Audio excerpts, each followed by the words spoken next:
song for a movie podcast. Some are pretty good, but we'll just suck ass. 1, 2, 3, 4, 4, 3, 2, 1. Watch with us, we're Cinema Buns.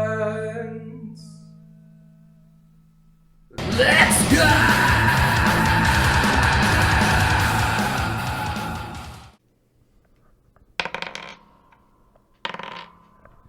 I don't know if that's coming through at all, but we're rolling for initiative to see who talks first. Shut up. And I'm Ritter. I'm Mike. And I am dark cleric, half elf. Come Stupid. on. And welcome back to Cinema Buns. We are talking about Dungeons and Dragons Honor Among Thieves. And this is a D&D-esque D&D movie. Hell yeah, it is. Probably like just one of the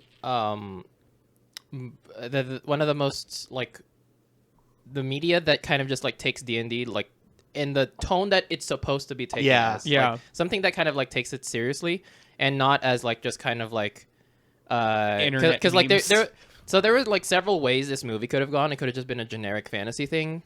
It could have been Jumanji, where it's a bunch of like kids in a basement, and then they go in Into Go the in- game. yeah. into the game, or they're just telling the story, and that's the movie, and that's what you're watching.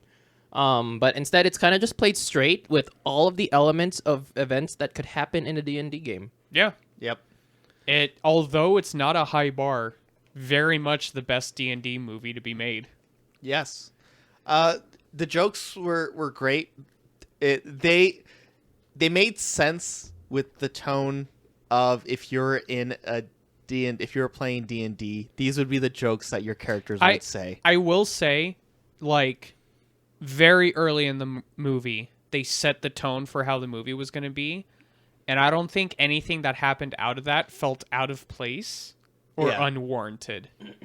Like, there wasn't just jokes that were said because we've heard these were funny.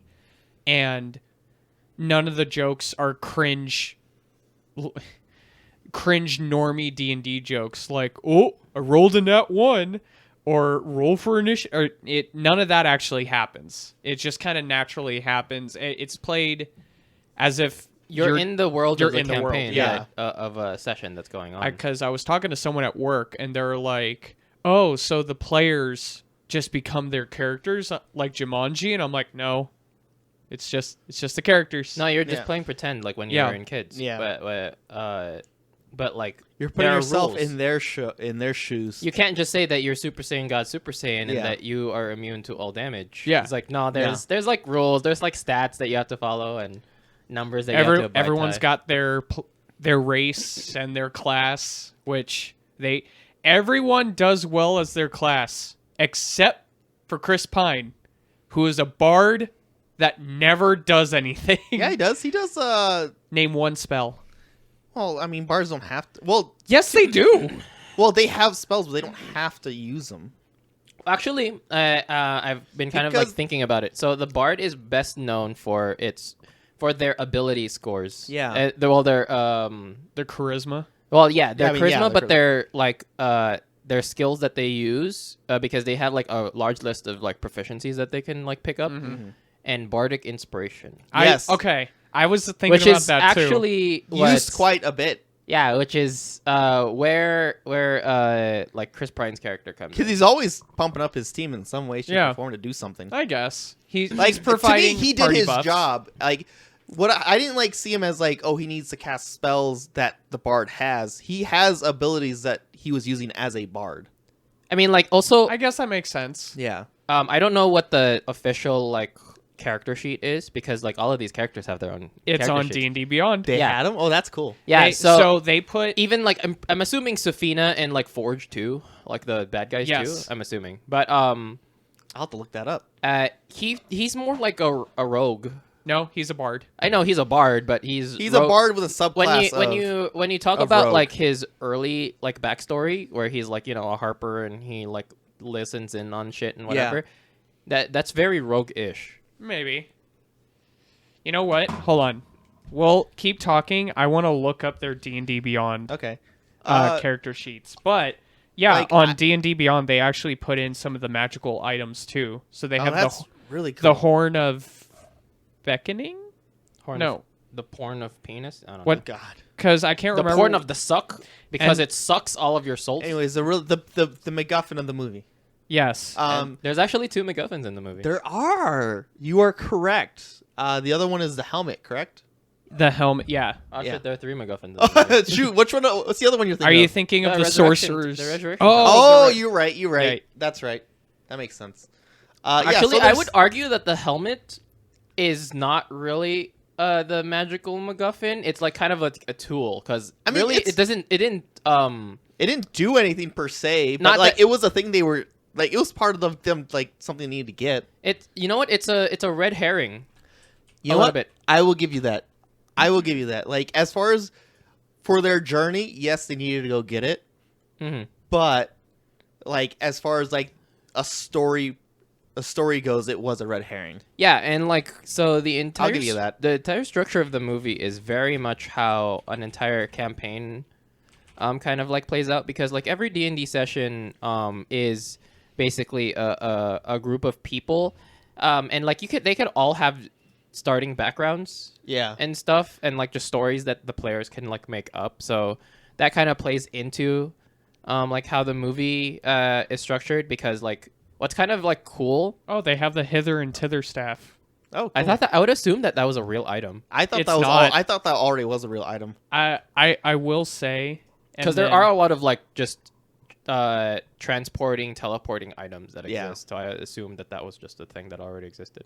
Okay. Oh, okay. Okay. What is it? I'm looking at Chris Pine's What level? character. What level are these guys? By the way, Um, does it explicitly say? it does not explicitly What's their say. CR rating? They don't have one because Oh, they're not set CR for rating. NPCs. But Okay. They're NPCs. You can't play as them. no. Okay. So Chris Pine's character, also known as Edgin Darvis, Yep. straight bard, no multi-classing. Okay. But he has inspiring words 3 times a day. A creature he can see within 60 feet of himself fails an ability check, an attack roll, or saving throw. He grants the creature magical encouragement. The creature can roll a d8 and add the number rolled to the total, potentially turning the failure into success. Yeah. That's pretty good. That makes sense. That's inspiration. Now Yeah. let's look at his skills. Deception +7, performance +10, persuasion +10. It's yeah, like- that makes sense. for those that don't play D&D, that's fucking broken. That's fucking nuts. And then everyone else is in here too. Yeah, I like the art that they Yeah, made up for them. Yeah, I mean, I will say that, kind of like what Kevin said earlier. Everything that happens in this film, I just was like, nope, yep, my players have done that. Yeah, that's Yeah. happened. I could see that happening easily. Everything here can be like explained into a campaign. Like if you want to Yeah. take the story of the movie and turn that into a module that you can run, then yeah, that works. Yeah, It felt like a really good one shot.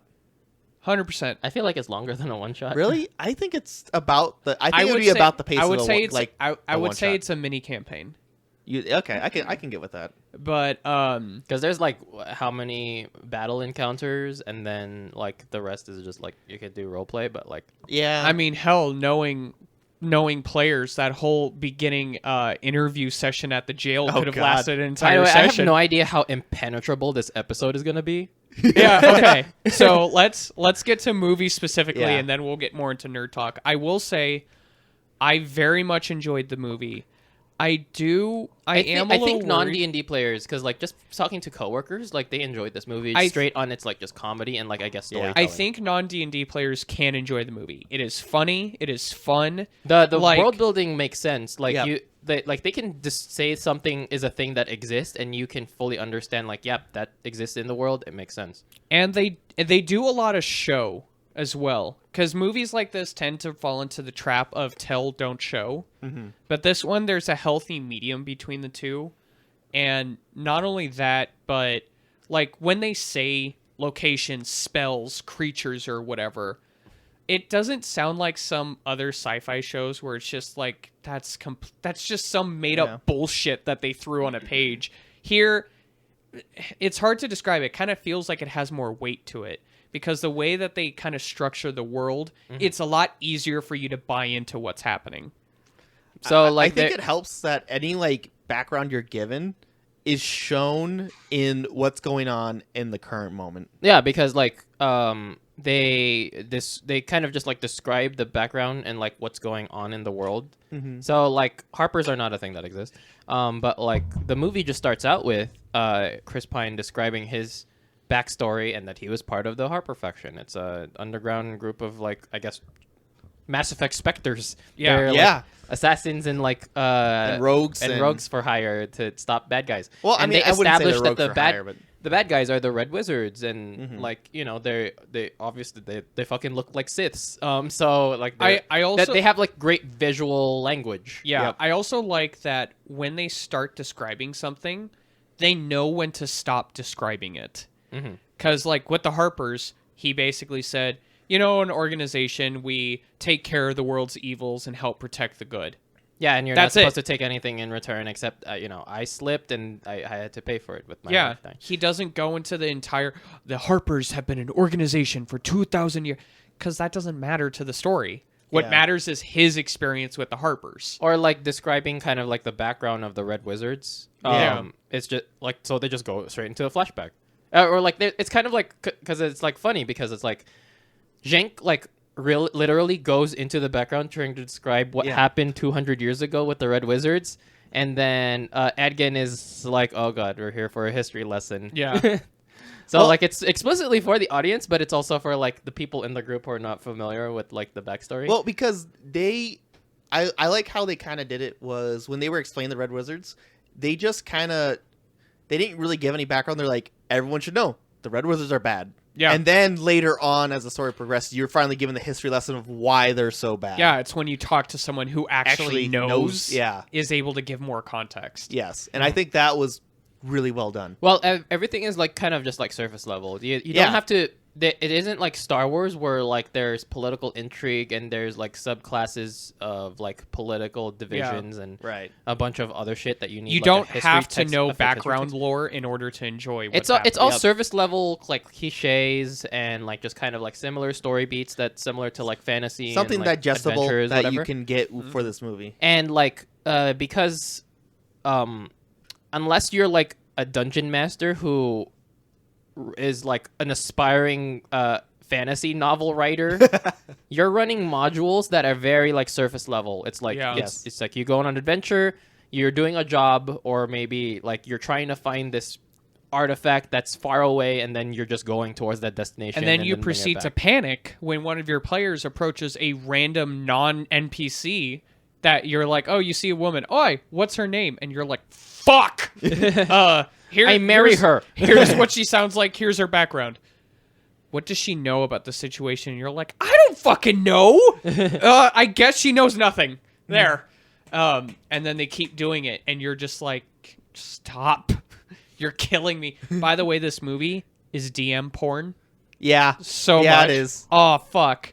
Like, because, God, what's his name? The sorcerer. The half elf. Oh, you mean Justin Smith? Yeah. Yeah. Yeah. What's Simon. Simon? Okay. Oh, Simon man, Omar. that was Simon. so funny. Simon's scene is done really well, and it You mean when he's trying to tune with the helmet? not just that. I mean, like His when introduction? his introduction, Yeah. and you see his fucking spell store like Yeah. thing where he's His like, oh, flip- component pouch. It's not a component pouch. What it actually Is is, it a spell focus? it's close. Oh, So are you talking about the dial or are you talking about the his actual dial? pouch? I'm I was talking talking about dial. the pouch. No, I'm talking about the dial, Okay, dude. I don't That's think why he uses a pouch. Yeah, he does. He has a little pouch that he like grabs things from. Yeah, it's just a little pouch though. Why would that be DM porn? Well, no, I just thought it was a nice little detail. Of No, just him having like I'm a talking about the component pouch. fucking dial that, because in D&D there are things called spell focus that you can use Yeah. in place of components for a spell. Normally, But a what- wizard is just a wand or Yeah. a book or a medallion. Yeah. but sorcerers, for tabletop wise, are actually like one of the weakest spellcasters because they don't get as many spells per day as like any other race or any other class. But the way they do it for him is that like he has this dial that he can just store pre-done spells in, and he just needs to grab one. He's like, done, let's go.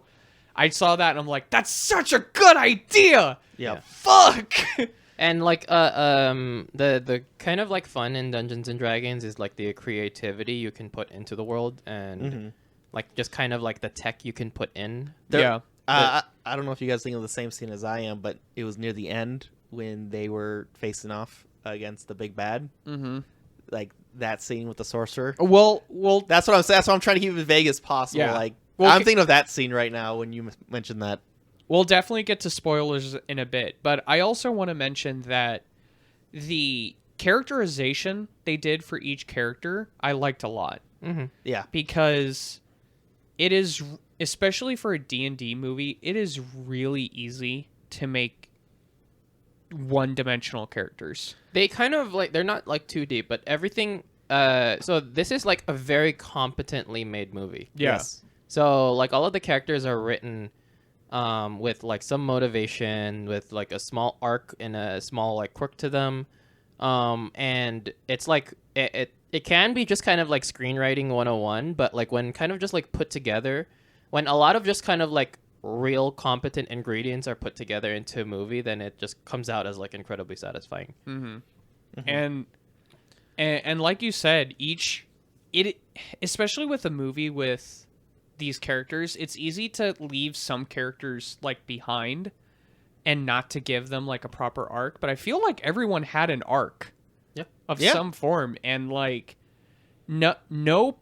every payoff felt warranted and felt earned.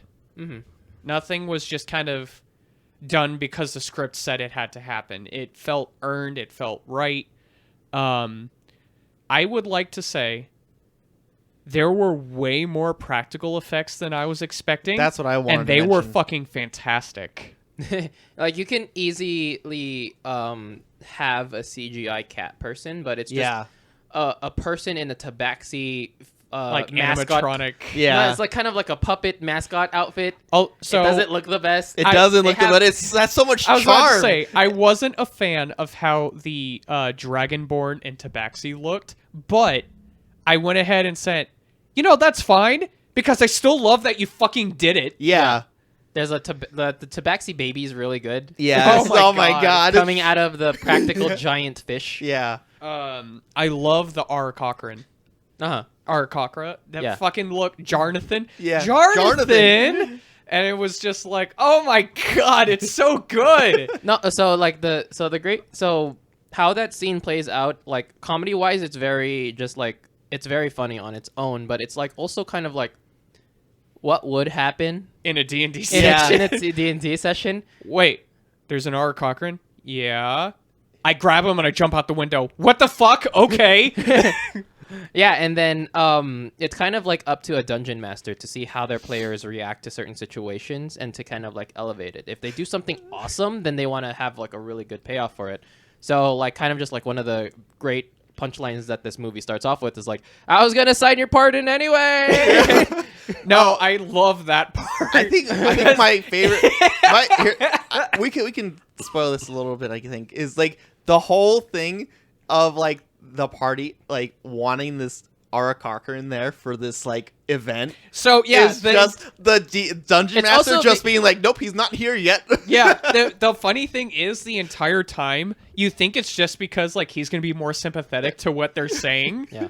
And like, okay, and then he shows up and they're like, oh, finally you're here, jump. And fucking I will also say throughout the movie you can just it very much feels like, okay, that action got a nat 20, that action failed, that it's done like, it's just done well. So like Edgin's like character, because of his like fat persuasion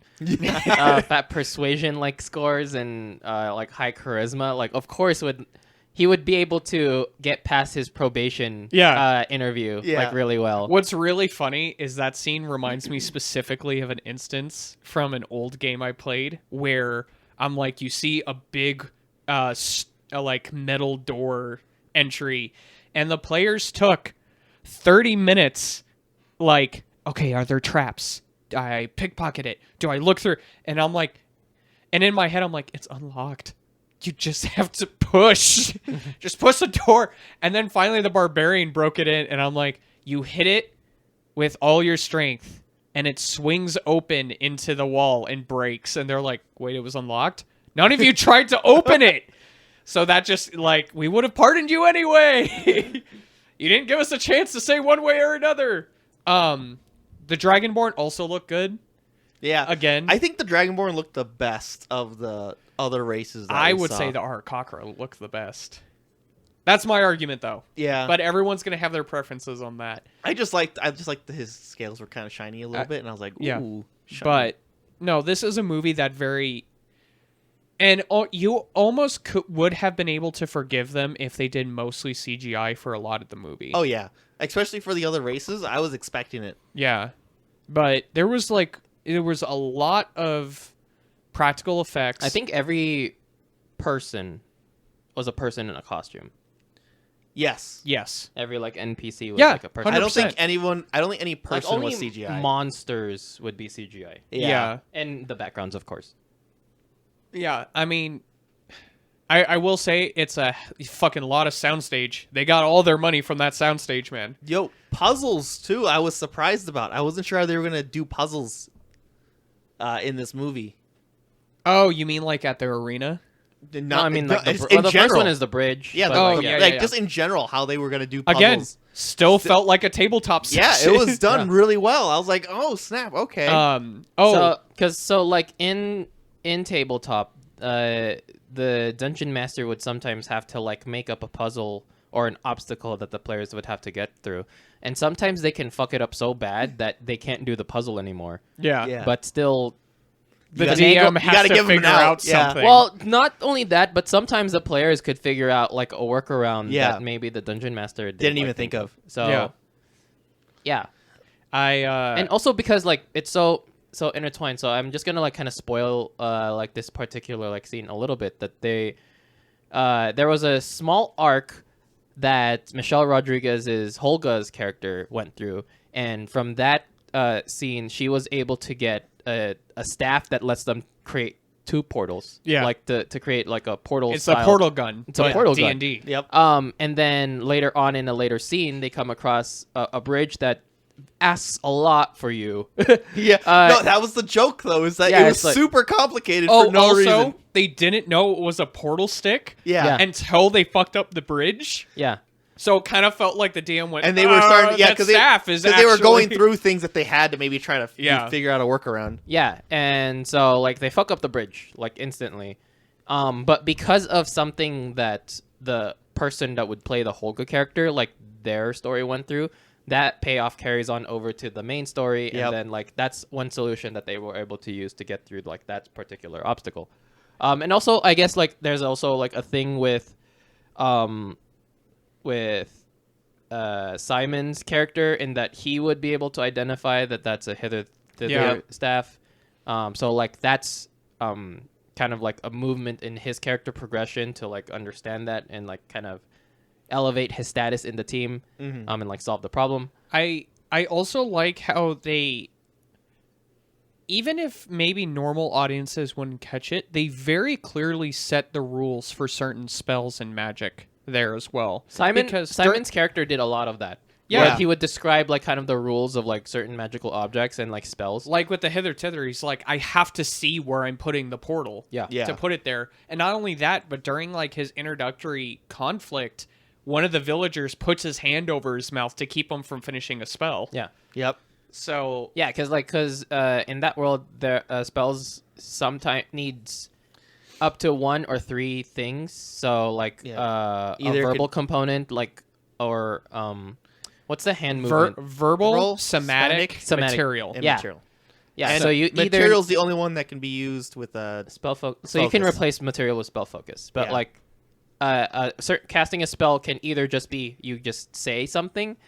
A combination of saying something, doing something with your hands, or using a specific ingredient, and it can be either 1 or up to 3 of those things, and Yep. whatever like combination. So they kind of like do a bit of like world flavoring by showing that is a thing. You can stop someone like casting a certain spell by just covering their mouth, because then they wouldn't be able to provide like the verbal component or or just like some or other stuff like binding that. their hands so they Yeah. can't do the hand movement or whatever. I also really liked their interpretation of attuning. Yeah.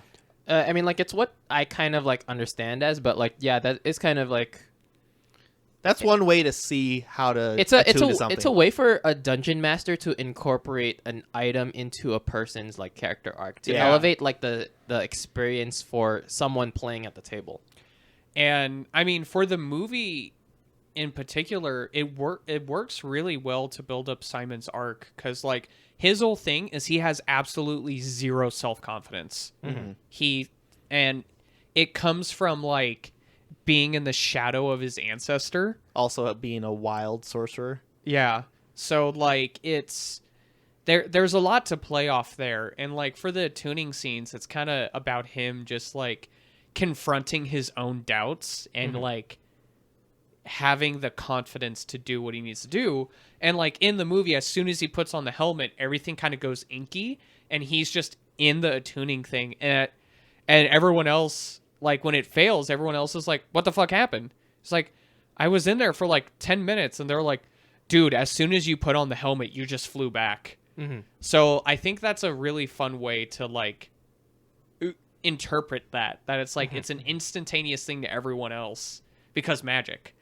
Because like depending on your DM and who you're talking to, attuning can literally just be like, All right, you're attuning it for the night. Everyone else is asleep. yeah, you're kind Fast of forward. you're kind of like matching your energies with the thing or something like that. But And like it would be so the way that situation like turned out is very much how like a good dungeon master would turn different parts of the campaign as like as an opportunity for character growth. So it's convenient if you like look at it on a screenwriting perspective. It's convenient that an ancestor of his is like attached to that confronting him, yeah. is attached to that specific helmet. Right. Who he like? I mean, he knew that it existed, but it was like that helmet that they happened to have needed, anyways.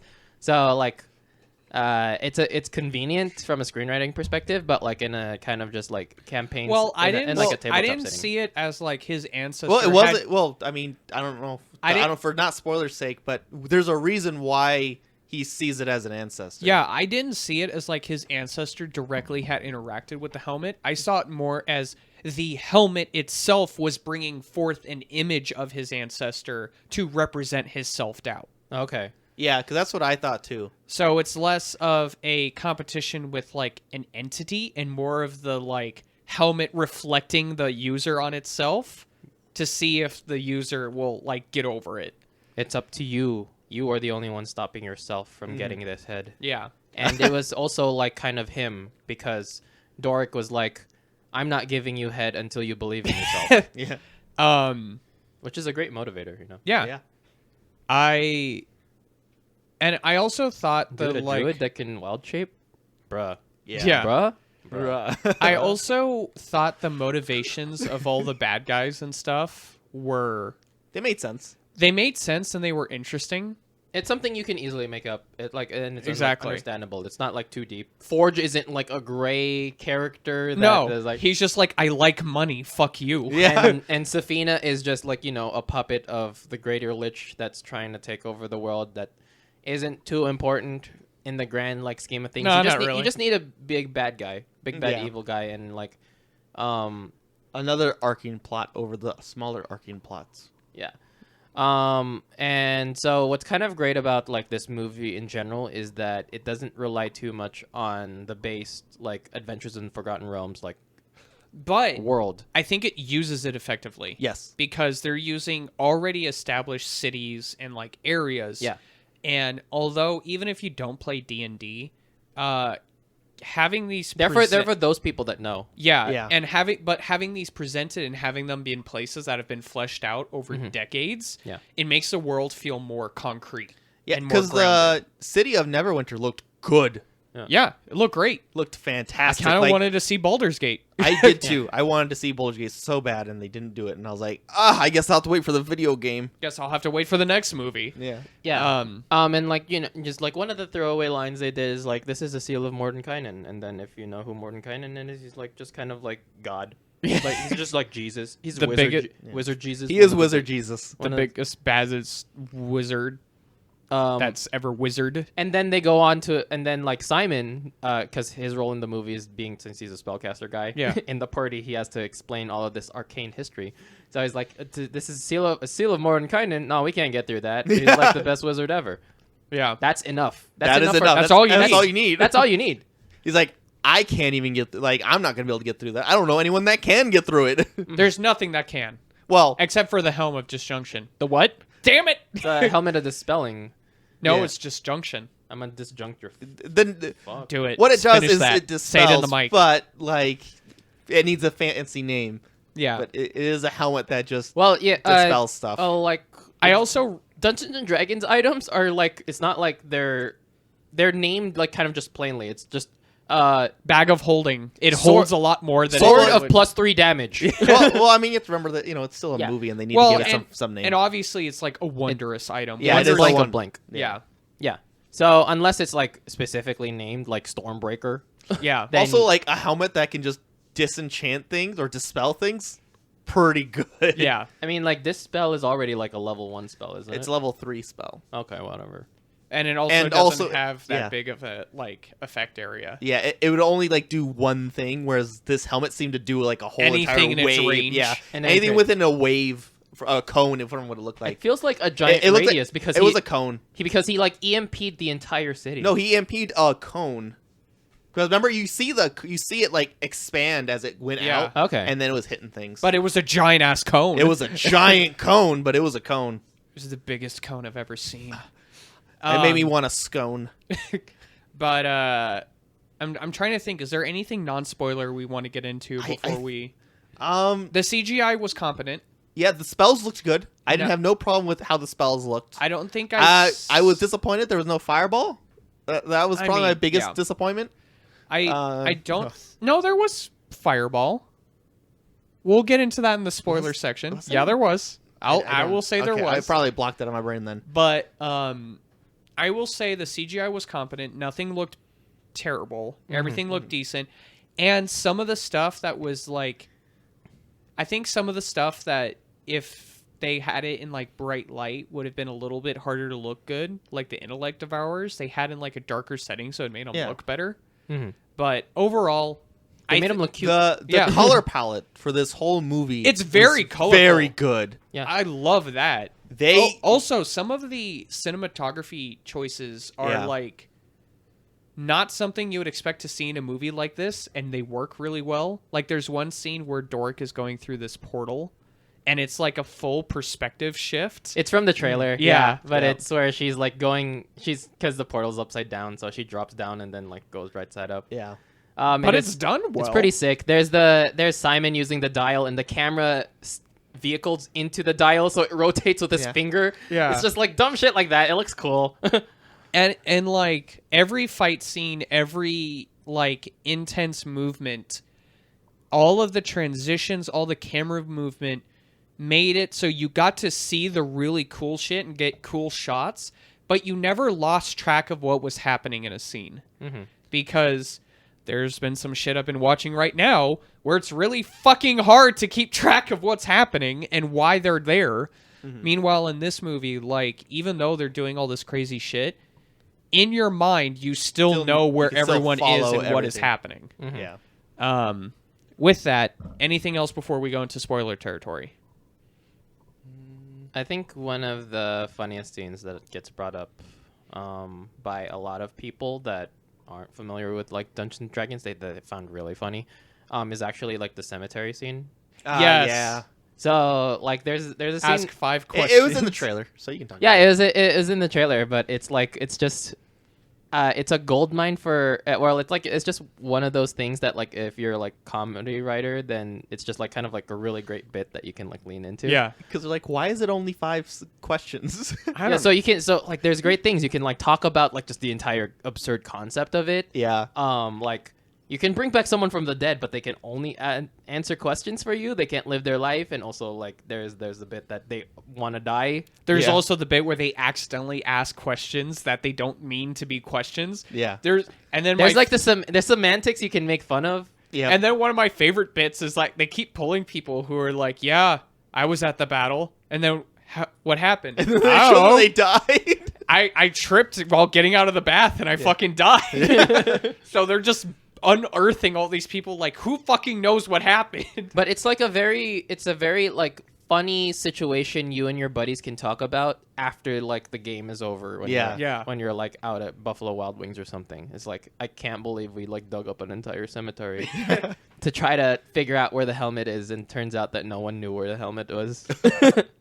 And do you have any non-spoiler stuff you want to No, bring up? that was it for me. Last thing I would say, if you don't play D&D, I still think you will objectively enjoy the movie. Mhm. It is funny, it is fun, and it is not so heavy with exposition and like deep knowledge need Mhm. that even if you know nothing of D&D, you can enjoy it. However, I think those that have played D&D and know the like culture and knowledge behind it will get the most enjoyment out of this movie than anyone else will. Yeah, I mean it definitely like lets you understand the world better. Yeah. But like in essence, it's just a really just kind of like greatly made fantasy movie. Yeah. Now, Very fun. 3, 2, 1, spoiler talk.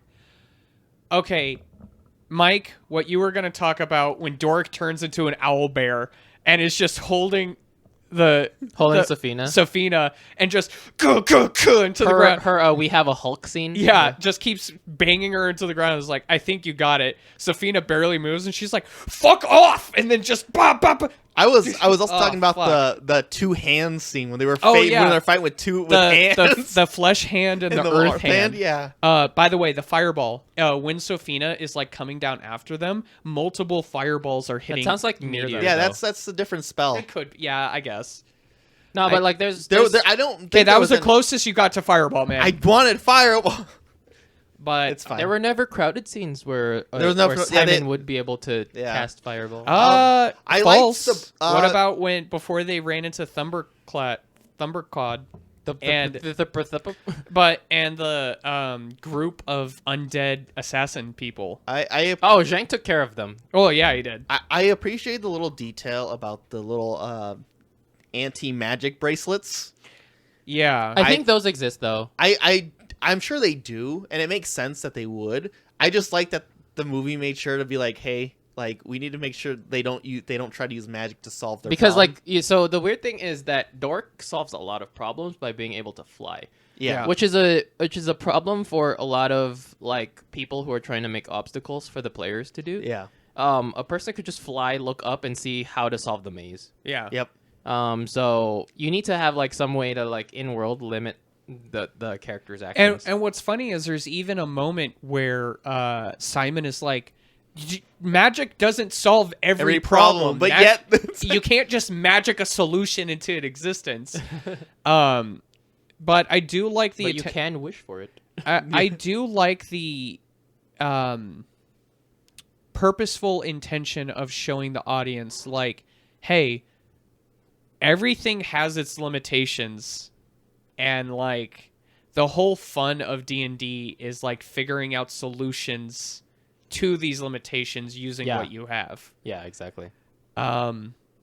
Yeah, fantastic. I loved Chunky Dragon. yes. I That was so funny. not expecting that. Did Like, he eat the previous dragon? oh, He's just fucking been eating. Also, good. he's just rolling down Yeah, the hill yeah. to get faster. I- He's just belly sliding. It's so It was so good. fucking just barely like able. His legs are barely long enough to move his fat ass round Yeah. body, sausage roll body, and that entire just kind of like scene is very much just like chaotic enough that it's like, because like one of the things that that kind of just like evokes tabletop play is when Zheng and Edkin are stuck on the bridge segment, and the dragon like flips it so that it's like at an so it's a slide. Yeah. So Edgin's sliding down towards the mouth of a dragon who's like has his mouth open, and so Zheng uses this as an opportunity, as we all would, to jump from the top rope and do like a sword stab through the air into the dragon in order to save him. Yeah. And God, fuck. I had a part I wanted to bring up in my mind. Oh, how Holga just fucking all those short kings out there. Yeah. You've got a chance. Holga loves herself some short men. Fucking they're Bradley Cooper's cameo. Oh god.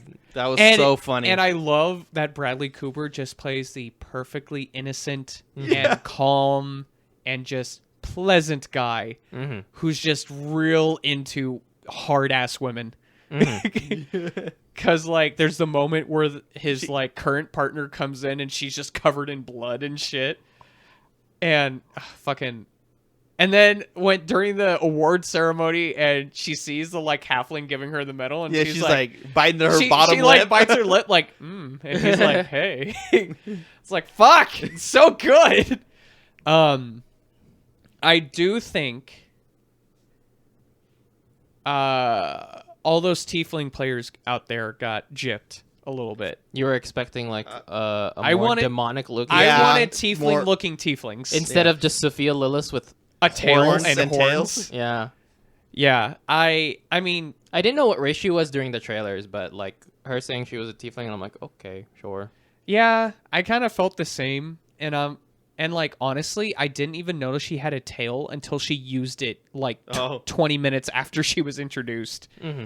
And no, I mean, I just felt like that was kind of like I felt like that was like coward. Make her a tiefling. Cowards. But you want to show her face, so fine. Be that way. I mean, like everyone's kind of like makeup is very like easy to manage. No one's like a different skin color, Yeah. like or a bright. and no one has non-traditional skin color. heavy facial prosthetics either. Yeah, no, it's just ears and horns. Yeah. So it was like, I'm assuming like that put into play how hard they wanted to go into makeup. Yeah. Yeah. But no, They spent all their budget on the like puppetry effects. Yeah. So they had no more budget for makeup.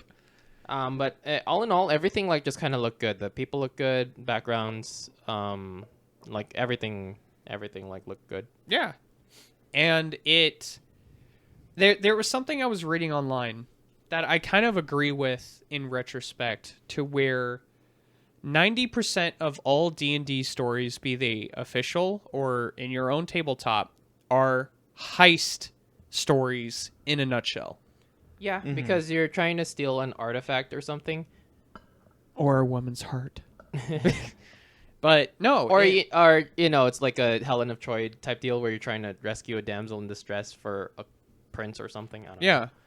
And when I read that at first, I was like, really? But it's true, because what heist movies are about is getting people of different specialties and using those specialties in creative ways to solve a problem. Yep. And that is what every single D&D story is. You have a collection of people with specialties, and you're trying to see what does it look like when they're presented with this problem. Yep. And it was great. It was fun. I'm trying to nitpick, and I'm trying to get past my rose-tinted DM glasses. You're like trying about to like this scoop movie. past things like Yeah, I'm like, get rid of... No, stop. It's not perfect, but I know it's not a perfect movie because the story, very simple. It's not very... It's filled with like cliches. Yeah, and- it's not ambitious. There's nothing like groundbreaking with it. Even though they kind of like tease that it's open ended enough for a sequel, because like the big Yeah. bad is still alive. Like they Yeah. never met the big bad. They met like a lieutenant. Yeah. Yep. And like there's more to it. I mean, like you're whenever like a campaign is like written, it kind of is like you're the protagonist and it's up to you to save the world. Yeah. So like, yeah, that's just kind of like the situation they're kind of like put in.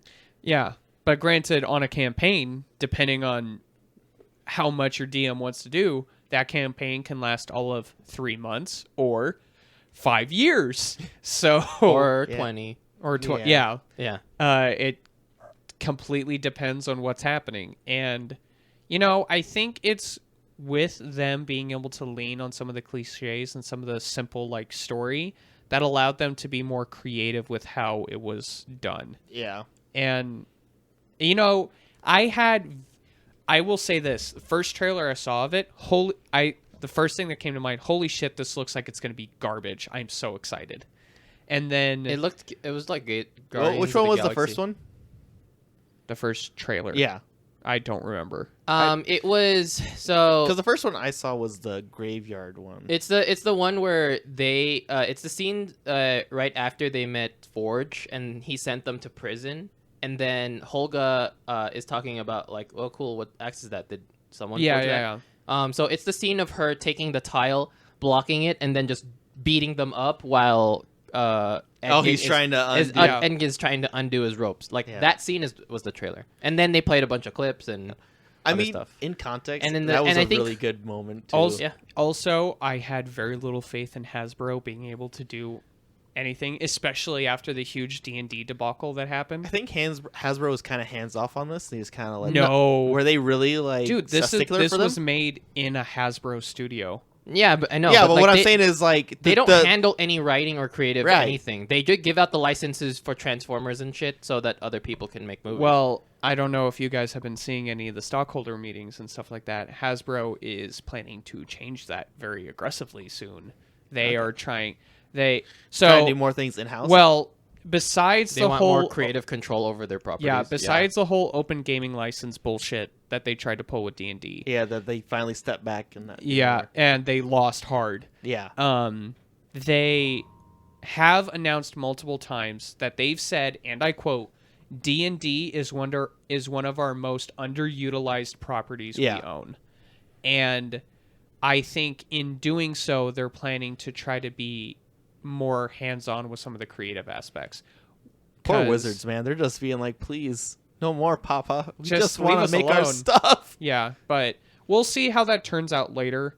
Well, I mean, like I Yeah. I understand that sentiment from like kind of like a shareholder's perspective Yeah. because no one You're sitting on a gold mine, but you're Dungeons not and using Dragons is an established thing that everyone knows exists, but it's like super niche. Yeah. Transformers, Barbie, My Little Pony have elevated themselves. G.I. Joe have Yeah. elevated them to normie status. Yeah. Exactly. Like normies know who Optimus Prime is. Normies don't know who Asarak is or what that even means. Yeah, They barely know what D&D is. Yeah. yeah. They saw that episode. They saw them playing it at Stranger Things. Yeah, they saw Stranger Things. Dude, seriously? I actually had conversations with people who've just only seen, like, who saw Stranger Things and was like, oh, they play D&D in there. Like it feels like they're just, like, it's D&D all the way through. And I was like, no, it's not. Yeah. But I remember one person saying to me, like, oh, do you put a lot of Demogorgons in your thing? And I'm like, dude, that is a well, thing that is for a, the movie, that is for the an show. end, that is If an I want end everyone boss. to not have fun, sure. Yeah. If I want everyone to fucking die,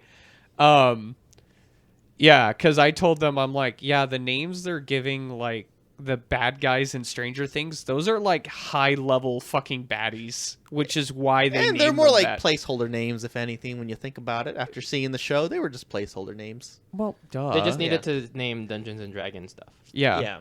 But like, yeah. So I guess like for you have two kind of perspectives you want to put this into. Right. You want to, if you're a Dungeons and Dragons fan, do you want normies to know more about Yes. Dungeons and Dragons? Yes, I Of think. course. I think it's misunderstood the more popular something gets. Hmm.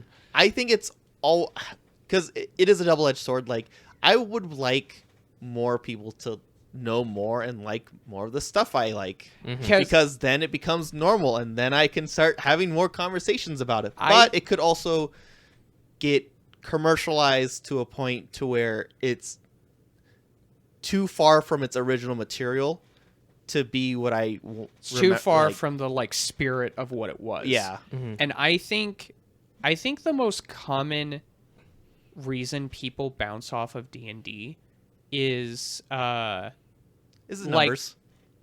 no, I think it's misunderstanding what it is. Because I remember, by the way, all three of us played D&D together. Haha, and we're nerds, whatever. Dude, we talk about anime, dude. This is No, I another know. tick on the list But of things we are. We're But trying to narrow down so that only one person listens to the show. yeah, but we started a session and we brought my wife on. My wife never played D&D before I brought her in, and one of the hardest things that she had to get her mind wrapped around is she's like, "Well, what can I do?" Yeah. and my response was always, Anything "What do you want to Yeah. do?" And she's like, "Can I try to break the lock?" Sure. Okay. Well, when you try to break the lock, the guard standing right next to you goes, "What the fuck are you doing?" And she goes, I kill him." Okay. You now have a dead body next to you. What do you do? And she's like, "This is escalating so quickly." Well, you escalated that fast. So, but I think Yeah. people, their only frames of concept are like movies, TV shows, video games. So they see D&D as, they think D&D works as a very linear Yeah. game. And, Or some people don't know what it actually or, is. yeah, It's- no one knows how like the Like tabletop it's just even people works. just talking on a table. Like- At a table. if and you moving weren't some a kid, figures around. if you weren't a kid like in like elementary 80s? school, just trying to like make stuff up to be stronger than the other person, it's a weird concept to understand. I feel like. Uh-huh. But I Like- think with movies like this and with broader and more successful use of the like license, you can help people understand how the game works and even what it is in general. Because like I feel like if I went to a normal person who's seen the movie and enjoyed it, I'd be like, "Hey, do you want to play D&D?" And they're like, "Well, what do you do?" I'm like, "You remember you watched that movie and they did all that cool stuff and you could," it's like, "Yeah, you could do all of that and you have free reign to choose how you approach something." I feel like that will give them a better visual and emotional, like, I guess, benchmark to how to approach a game. I think. Well, the thing is, just our like role playing games, tabletop games in general, is its own beast. I feel like compared to most like media, like Uh-huh. out there, because nothing is streamlined. The rules are Nebulous. at best, and then like it uses a lot of you putting something in, whereas usually the other way around when you're just trying to get as much out of It something. uses a lot what my friend SpongeBob would call Imagination. Which is hard for some people. It Like is. I have a friend who struggles playing D&D because they have there's I don't know what to do. Like, what am I allowed to do? I'm like, anything. anything, and then they still can't grasp that concept of like, what does that mean? And I was like, What? like it's like, yeah, it's a hard concept for them to grasp, and they really Yeah. don't understand. And it's Because understand no one's had that type Yeah. of freedom anymore. yeah, no, like before. they're like, The closest we can is like a simulator video game. Yeah. Like The Sims, but I guess that's like kind of like the best way to kind of do I would it. also Yeah. like But to like you have The Sims, but you have more things you can do, and you're also in first person. I would also like to compare this to FF14. Sure. Yeah. Okay. No. I'm saying let me cook. Let me land. Okay. Because MMO RPGs, depending on what one you're playing, also have that kind of tendency where a player goes, "Well, what do I do?" And the answer usually is, "Well, what do you want to do? Do you want to just fight things? Because you could do that. Do you want to role play? You could do that. Do you want to just like make your Meet new people. meet new people? Do you want to make your character look pretty? You could do you want to just be like a trader and make a bunch of shit and sell it and be like capitalism? You could do that too. Like when there's, like you said, there are people that when you're put into a situation like that, like, what can I do? Anything. What do you want to do?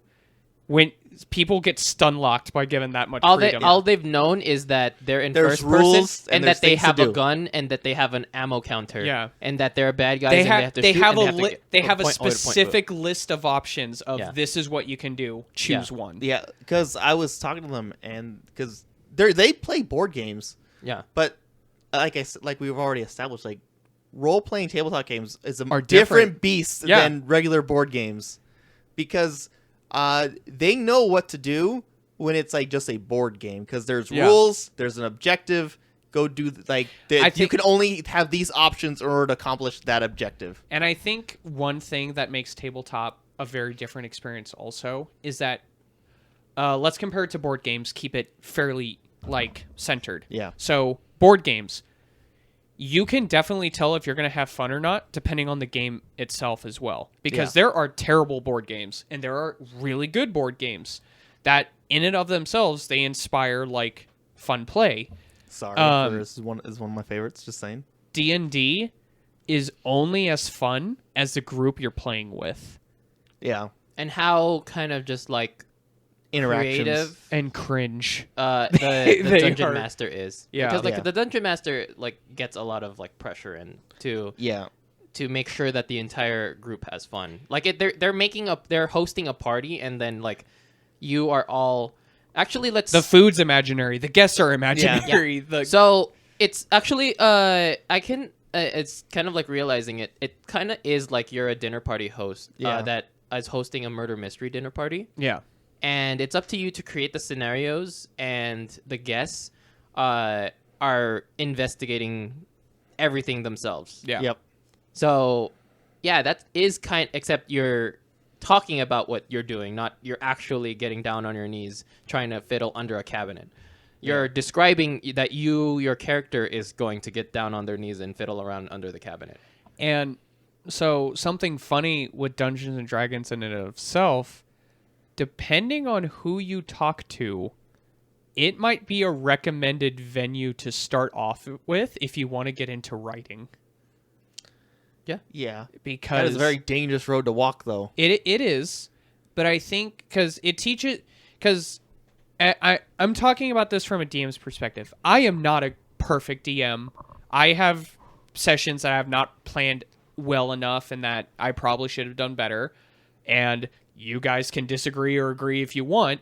I feel like I've planned some sessions that turned out pretty damn good. Bird, go up. Burr, burr, burr, burr.